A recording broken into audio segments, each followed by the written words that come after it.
Assalamualaikum warahmatullahi wabarakatuh.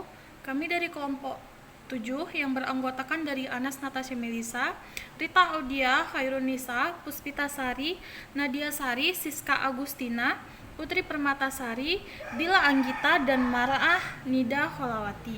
Kami membahas tentang potensi wilayah pesisir Provinsi Kalimantan Timur.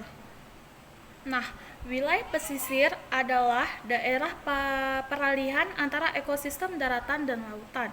Maka, setiap pembangunan di wilayah pesisir tersebut harus memperhatikan dua aspek wilayah, yaitu wilayah pesisir atau lautan dan daratan.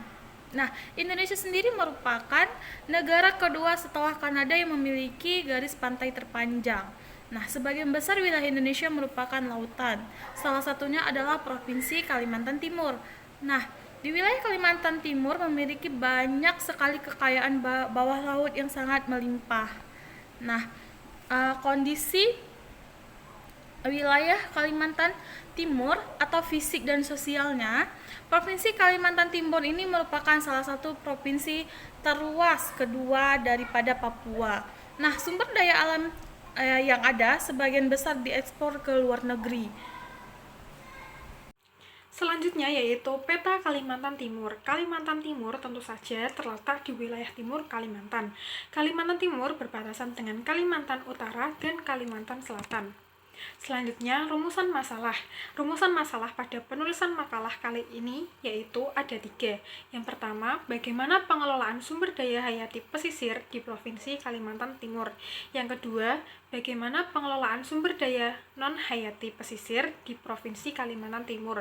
Dan yang ketiga, bagaimana dengan pengelolaan sumber daya buatan dan jasa kelautan yang ada di Provinsi Kalimantan Timur. Selanjutnya yaitu tujuan pada penulisan makalah kali ini ada 3, yaitu yang pertama, untuk mengetahui pengelolaan sumber daya hayati pesisir di Provinsi Kalimantan Timur. Yang kedua, untuk mengetahui pengelolaan sumber daya non-hayati pesisir di Provinsi Kalimantan Timur. Dan yang ketiga, yaitu untuk mengetahui pengelolaan sumber daya buatan dan jasa kelautan yang ada di Provinsi Kalimantan Timur. Baik, saya di sini akan melanjutkan presentasi dari teman saya, yaitu pengelolaan sumber daya hayati pesisir.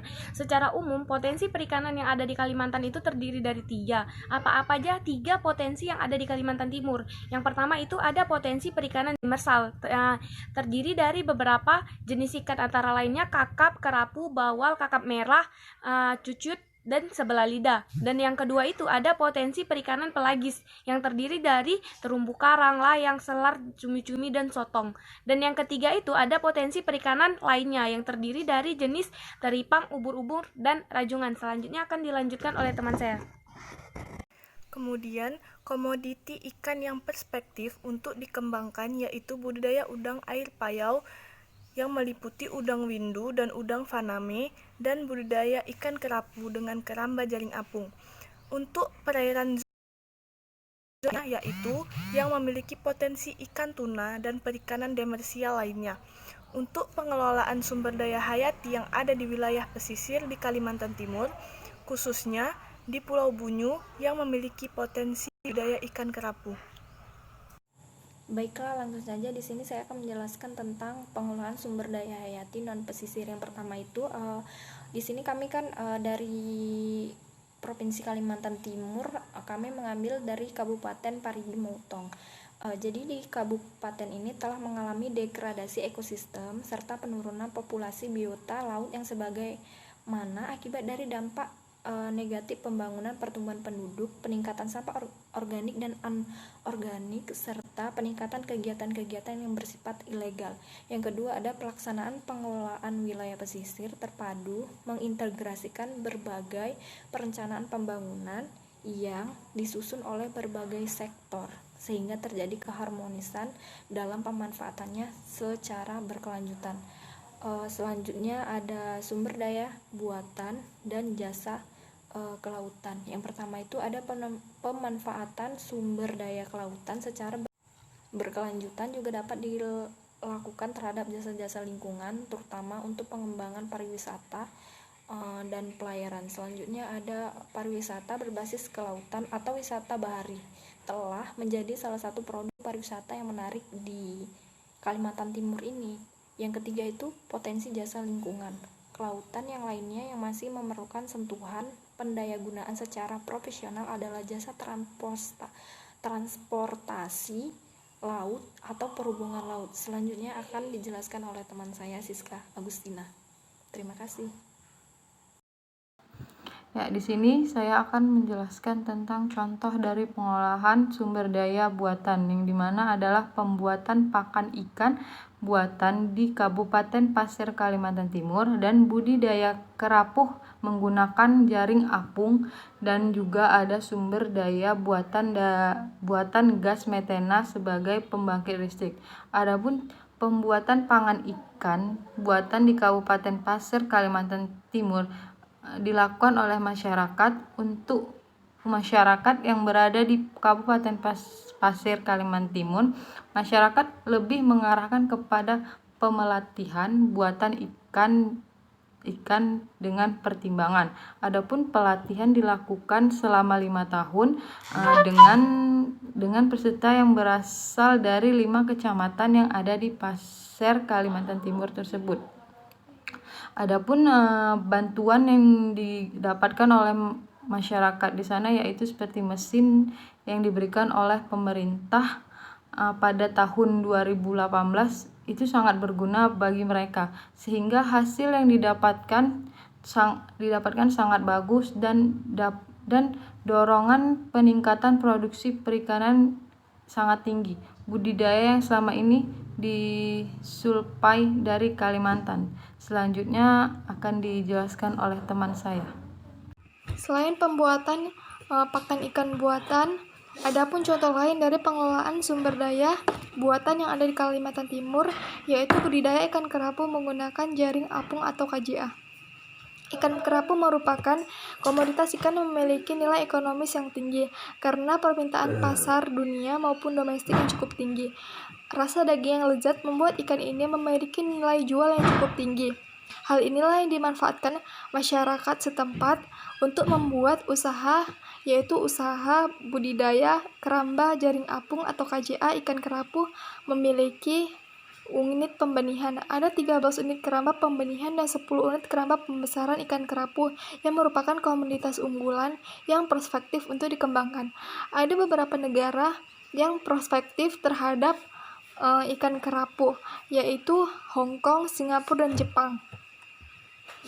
Budidaya ikan kerapu ini berada di daerah perairan Bontang, Kabupaten Kutai Timur, dan Kabupaten Berau. Beberapa daerah ini layak untuk membudidaya dan sudah terbukti hasilnya. Selanjutnya saya akan membahas tentang sumber daya buatan gas metana sebagai pembangkit listrik. Sebagaimana kita ketahui bahwasanya tenaga listrik merupakan kebutuhan dasar bagi setiap orang, terutama untuk menjalankan aktivitas kehidupan sehari-hari dalam lingkungan masyarakat untuk menunjang kesejahteraan dan kemakmuran rakyat. Selain itu, tenaga listrik dibutuhkan untuk menopang kegiatan ekonomi domestik. Bagi Provinsi Kalimantan Timur sendiri memiliki Peraturan Pemerintah Nomor 27 Tahun 2019 tentang Rencana Umum Ketenagalistrikan Daerah Provinsi Kalimantan Timur, yang dimana di dalamnya memuat tentang segala hal tentang kelistrikan maupun penggunaan listrik sendiri. Adapun arah pengembangan penyediaan tenaga listrik, yaitu kebijakan energi nasional. Yang pertama adalah tercapainya pemanfaatan listrik per kapita pada tahun 2025 sekitar 2.500 kWh dan pada tahun 2050 sekitar 7.000 kWh. Yang kedua adalah tercapainya rasio elektrifikasi sebesar 85% pada tahun 2015 dan mendekati sebesar 100% pada tahun 2020. Yang ketiga, memprioritaskan penyediaan energi listrik bagi masyarakat yang belum memiliki akses terhadap energi listrik. Yang keempat, peningkatan pemanfaatan energi baru terbarukan dengan pangsa 23% dari bauran energi primer pada tahun 2025 dan 31% pada tahun 2050. Kebutuhan tenaga listrik Kalimantan Timur telah terpasok melalui jaringan transmisi 150 kV yaitu sistem Mahakam, dan beberapa sistem terisolasi, yaitu sistem Nunukan, Sangatta, Petung, Long Ikis, Bulungan, Tanjung Redep, Bontang, Tanah Grogot Malina, Kota Bangun, Melak, Kerang, Muara Koman, Sebatik, Tanjung Selor, Batu Sopang, dan Tanjung Aru. Dari 18 sistem pemasok tenaga listrik, 14 diantaranya dalam keadaan surplus. Ada beberapa gas yang dapat dijadikan sebagai pembangkit tenaga listrik. Salah satunya adalah gas metana atau coal bed methane, di mana hal ini dapat dimanfaatkan ataupun diolah menjadi sumber pembangkit tenaga listrik. Kalimantan Timur masih mengandalkan dukungan utama kelistrikan dari pembangkit listrik tenaga uap PLTU Teluk Balikpapan berkapasitas 2 kali 10 MW. GMPT Pembangkit Jawa Bali UBJOM Kaltim Teluk Mariono mengatakan, pembangkit tersebut masih menjadi pembangkit dengan kapasitas terbesar untuk melistriki Bumi Etam. Dia menyebutkan kendati penggunaan batubara telah dengan peralihan menuju energi baru terbarukan. Tetapi konsumsi batubara untuk operasional pembangkit sudah menggunakan teknologi ramah lingkungan. Menurut Teluk Mariono, konsumsi listrik Kalimantan Timur mencapai 120 ton batubara per jamnya. Pembangkit ini bahkan masih yang terbesar se-Kalimantan. Itu juga sudah mencukupi Balikpapan. Hal ini dikemukakan oleh Teluk Mariono pada 14 Oktober 2019. Selain itu, Teluk Mariono juga mengatakan bahwa hingga kini sistem kelistrikan Kalimantan Timur telah terinterkoneksi dengan Kalimantan Selatan, sehingga pihaknya bisa mengalihkan surplus Kaltim ke wilayah Kalsel dengan prinsip keseimbangan. Selain PLTGU, dalam rancangan anak usaha PT Perusahaan Listrik Negara ke depannya juga segera merealisasikan pembangunan PLTS Terapung Cirata dan tengah melakukan uji coba pembangkit dari biomasa. Dia melanjutkan saat ini pihaknya telah dihadapi tantangan pengelolaan aset pembangkit listrik. Saat ini pembangkit mudah terpapar resiko listrik tegangan tinggi, panas, serta tekanan. Pihaknya harus menjalin sinergi dengan Badan Penanggulangan Bencana Daerah supaya lebih cepat tanggap darurat terhadap aset milik pemerintah. Berdasarkan data PLN, saat ini total sistem Kalimantan daya mampu mencapai 2052 MW. Beban puncak 1446,5 MW dan cadangan daya yang masih belum terpakai sebesar 605,5 MW. Dia melanjutkan saat ini pihaknya tengah dihadapi tantangan pengelolaan aset pembangkit listrik. Saat ini pembangkit listrik mudah terpapar resiko listrik tegangan tinggi, panas, dan tekanan. Pihaknya harus menjalin sinergi dengan Badan Penanggulangan Bencana Daerah supaya lebih cepat tanggap terhadap aset milik pemerintah. Berdasarkan data PLN, saat ini dari total sistem Kalimantan, daya mampu mencapai 2052 MW, beban puncak 1446,5 MW, dan cadangan daya yang masih belum terpakai sebesar 605,5 MW. Saya akan melanjutkan kesimpulan dari potensi sumber daya hayati pesisir di Kalimantan Timur, yaitu berupa potensi perikanan demersal, potensi perikanan pelagis, dan potensi perikanan tangkap lainnya. Pengelolaan sumber daya hayati pesisir ini dilakukan dengan mengoptimalkan sektor perikanan tangkap, sektor budidaya, dan sektor pariwisata. Potensi sumber daya non-hayati di Kalimantan Timur dikelola dengan menciptakan suatu pelatihan dalam pengelolaan hasil tangkap ikan menjadi berbagai jenis produk, termasuk pakan ikan untuk budidaya ikan. Pengelolaan sumber daya buatan dan jasa di Kalimantan Timur dilakukan dengan mengoptimalkan pembangkit listrik alternatif, seperti gas metana dan tenaga uap. Sedangkan pada sektor jasa kelautan, dioptimalkan pada sektor-sektor pariwisata yang ada di sekitar dan sektor budidaya seperti jasa pembuatan pakan ikan buatan. Sekian presentasi dari kelompok kami, lebih dan kurang saya minta maaf. Assalamualaikum warahmatullahi wabarakatuh.